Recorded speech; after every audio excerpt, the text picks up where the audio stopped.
It was 30 years ago to the year that he won his first Wimbledon title. Please put your hands together and welcome Sir John McEnroe.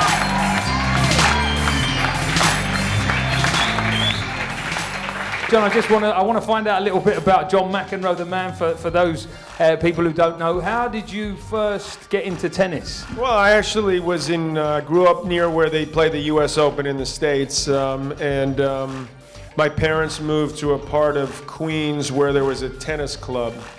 So I was faced with either swimming or tennis, so I liked playing tennis more. I played a lot of other sports as a kid growing up. Pretty much tried everything, but this seemed to, I think I made the right decision. You've done all right. You've done all right. I don't look like a rugby player, do I? Even though this new line of Nike, I look like I think you're I can show off my of big it, guns. John, Yeah. So I'm actually the longest running athlete with Nike. I've been with Nike since May of 1978. I think we can applaud that, can't we, guys? Beautiful stuff. Let's talk about Wimbledon. Obviously, you're over here covering it for the BBC.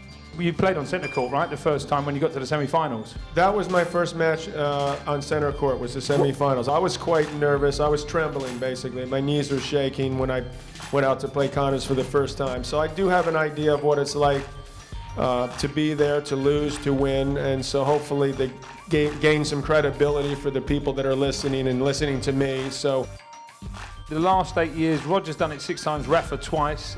Do you think realistically anybody's going to break that up? Yeah, well, I mean, sooner or later, the law of averages would state that someone's going to get into the mix. These guys are very selfish people, Nadal and Federer. They love to pick up those titles, and they're willing to virtually do anything to get there and do that. And you've got to love that about both of them. Is that the old poster? There was a great movie once back in the 50s, Rebel Without a Cause. James Dean was an actor that lived all too briefly, but was an incredible actor. So we actually took the poster that he had done for that movie, and lo and behold, it was Rebel with a Cause. And so there it is. Thank you very much, John McEnroe. Give him a big round of applause.